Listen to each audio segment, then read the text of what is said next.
Di nuovo buona domenica, rieccoci con la seconda parte del Sindaco Risponde. Ospite nei nostri studi il Sindaco Giordani. Vi avevo anticipato che in questo spazio avremmo parlato di ponti, di manufatti, di lavori, di interventi, perché se ne stanno realizzando parecchi in città, a partire, ma non è l'unico, però insomma visto che è più importante in questo momento, il cantiere per il rifacimento e la riqualificazione del ponte Paleocapa, perché siamo nel pieno centro storico, tra l'altro arriverà anche una passerella, però facciamo così, Sindaco, andiamo a vedere il servizio così facciamo il punto sui lavori ai ponti di Padova, vediamo.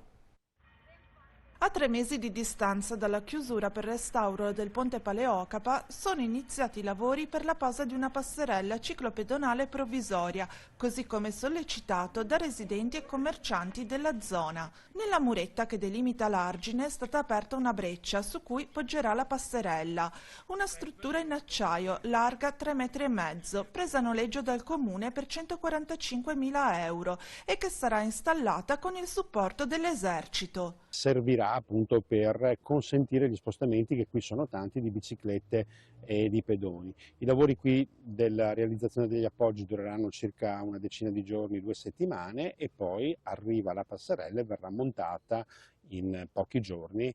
Intanto procede l'intervento sul ponte Paleocapa. Sull'acqua sono state realizzate strutture di appoggio per i sottoservizi che devono essere spostati, appoggi che serviranno anche agli operai per lavorare sul posto. In questa fase si stanno realizzando queste operazioni propedeutiche sopra l'acqua, quindi insomma con una certa particolarità e modalità di operazione.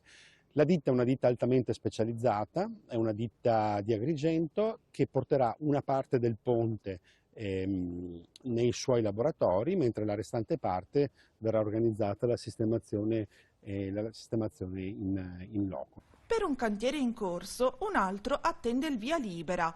Si tratta dei lavori che interessano i 2 ponti lungo via Ariosto, sul Piovego e sul Roncaiette. Per la messa in sicurezza di tali manufatti sono stati stanziati 600.000 euro. Interventi necessari, visto che le ispezioni hanno fatto emergere alcune criticità, tanto che è stato vietato il passaggio agli autosnodati sopra le 26 tonnellate di peso. Bene questi lavori, ma noi di TV7 continuiamo a ripeterlo.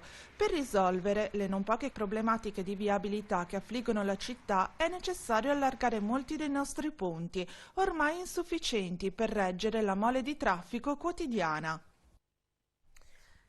Sindaco, non è un ragionamento di poco conto quello sui ponti di Padova, perché Padova è una città, storicamente una città d'acqua e che di conseguenza ha avuto la necessità di realizzare diversi ponti nell'arco dei secoli per collegare le varie zone della città. Però poi questi ponti devono essere anche adeguati al traffico di oggi e alcuni devono anche essere sistemati perché cominciano ad ammalorarsi. Diciamo che quando è successa la tragedia del ponte Morandi abbiamo tutti drizzato le antenne sulla sicurezza, molto importante. Più i ponti vengono monitorati in continuazione, qualsiasi ponte. Qualsiasi cosa va fatto su un ponte costa moltissimo. Per quanto riguarda il Paleocapa, è un ponte che è a rischio, di conseguenza è protetto, sovrintendenza, di conseguenza dei pezzi sono stati del sud, perché ovviamente giustamente la sovrintendenza ci ha imposto di ricostruirlo come era all'origine, è un'operazione molto sola, il Palza sta mantenendola qua in loco. Per ovviare a questo problema è stato fatto con la collaborazione dell'esercito, sarà fatto un ponte in modo tale che si possa ciclabile e pedonale provvisorio finché c'è i lavori, per cui sarà montata una passerella al lato in modo tale che la gente passi. D'altronde il ponte non è sicuro, non c'è niente da fare. Quando il ponte non è sicuro va messo mano, che piaccia o non piaccia bisogna intervenire, perché se succede qualche tragedia dopo è diverso, per cui lo so che crea problemi, lo so, però bisogna farlo. Ariosto è un altro grosso problema per la viabilità. Anche perché quella più o meno è una porta d'accesso alla città, è via Ariosto. È una porta d'accesso alla città, per cui è previsto da giugno a settembre, però stiamo valutando molto bene i tempi e come fare, perché veramente c'è una viabilità molto critica. Sì, migliaia e migliaia di veicoli al giorno. Bisogna farlo in sicurezza, sì. bisogna che sia sicuro il ponte, sì, bisogna anche trovare l'alternativa. Ne abbiamo parlato l'ultima volta in giunta, stanno ragionando come fare quei tempi esatti d'estate perché c'è meno traffico, però bisogna trovare delle alternative. Si stanno lavorando, come commentato, ho detto prima, stanno ragionando tutti assieme per dire come facciamo, perché è chiaro che non possiamo bloccare la città, bisogna trovare delle vie. Delle idee ce le avete già? Ci stanno lavorando i tecnici, perché queste cose non fa il politico, le fa il tecnico. Il politico cerca di evitare i problemi, il tecnico deve risolvere. Comunque, insomma, molto probabilmente lei diceva nel periodo estivo, perché immagino che ci siano comunque meno veicoli, insomma, che transitano. Ma si può fare tra un anno, però va verificato se il ponte può aspettare essere sicuro, un anno, dobbiamo essere sicuri. Ma saranno grossi problemi quando abbatteremo Borgomagno? Che sarà quando? Non si sa ancora, le ferrovie si stanno prendendosi ancora del tempo per fare i progetti. Lì sarà un problema, sindaco, enorme, sarà veramente un problema enorme. Però c'è un altro ponte, ricordo, c'è un altro ponte, è certo. stato fatto nel tempo, che viene usato poco, che era l'alternativa a Borgomagno, quello hanno fatto, per cui si tratta anche di abitudine. Certo che si ferma il tram, si ferma l'auto, si ferma... No, però comunque va detto anche che il ponte Borgomagno è quello che più velocemente collega il centro della città all'Arcella. Che l'alta velocità passa solo se c'è l'abbattimento del ponte e rialzato, perché non c'è niente da fare. Sì, vediamo altre città, per esempio come Vicenza, che avranno un impatto decisamente maggiore dall'alta velocità. Padova, tutto sommato, insomma, paghiamo lo scotto del ponte Borgomagno, però tutto il resto non è insomma... grande impatto obiettivamente. Montana, ma non sono un grande impatto, mentre Vicenza tocca il centro, per cui vuol dire abbattere case, è un problema. Bel problema. Altro ponte che invece verrà realizzato è quello appositamente per far passare il tram sullo scaricatore. Insomma, sta facendo, anche quello insomma... Sono dare un'occhiata domenica, proprio sono curioso di vedere. Come sta andando? No, bene. Noi abbiamo veramente delle persone in gamba, vi garantisco. Lo so che la gente fa di onore bere un fascio, però veramente ho gente che lavora bene, affidabile, che ha coscienza, che lavora con serietà. Sta lavorando.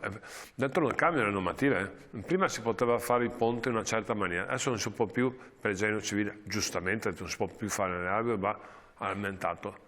Per cui cambiano i progetti, cambia la sicurezza, cambiano le cose e bisogna aggiornarsi individualmente. Prima abbiamo visto, sindaco, il ponte dei Graissi in velocità, anche quella è una bella, insomma, bisognerebbe mettere mano anche al ponte dei Graissi.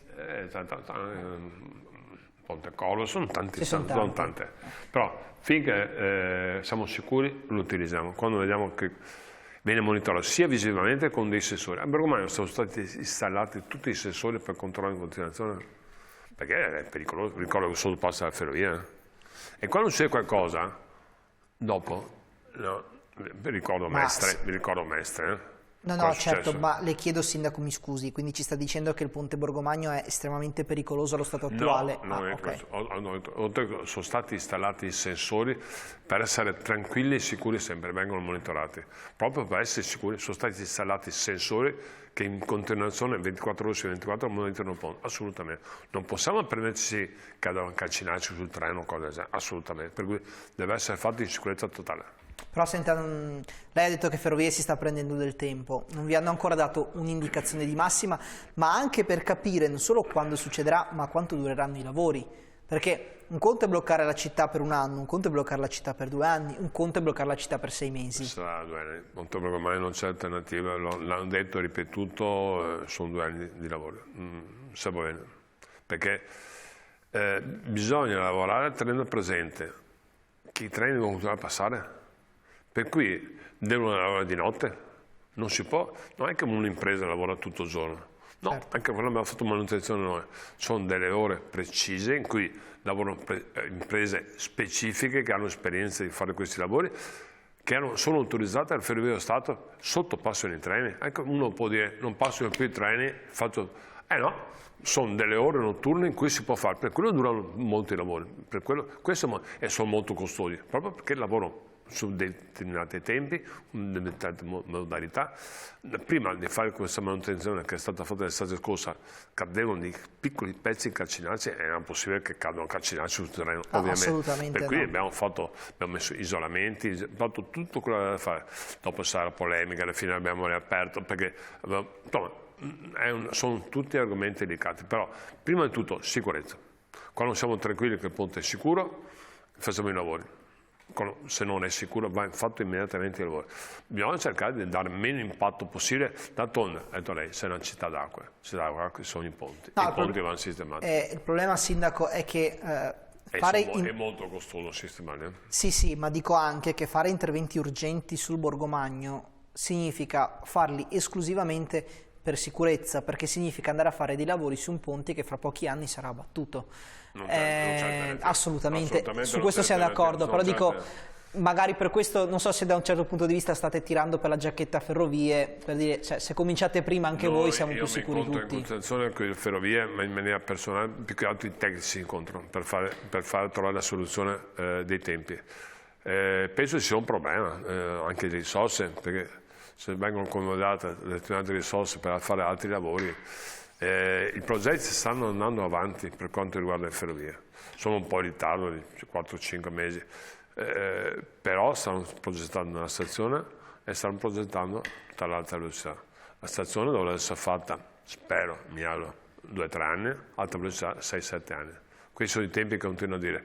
Chiaramente poi dipende dall'aspetto politico, chi decide come di varie priorità. Questo non dipende dai tecnici delle ferrovie, dipende dalla politica, ovviamente. Va bene, sindaco, siamo giunti al termine allora di questa puntata settimanale del Sindaco Risponde. Grazie per essere venuto a trovarci nei nostri studi. Buona domenica anche a lei, buona domenica anche ai nostri telespettatori, a cui insomma ricordo di continuare a seguire i programmi del gruppo editoriale TV7. Oggi una giornata all'insegna del grande calcio. Alle 15 daremo la linea ai colleghi di Diretta Studio per seguire Monza e Hellas Verona in Serie A. Alle 18 invece sarà il turno di Genoa-Atalanta. Alle 20 torniamo con le informazioni di TV7 TG e poi di nuovo Diretta Studio alle 20:30 per la diretta di Milan-Napoli. A tutti voi l'augurio di una buona domenica, arrivederci.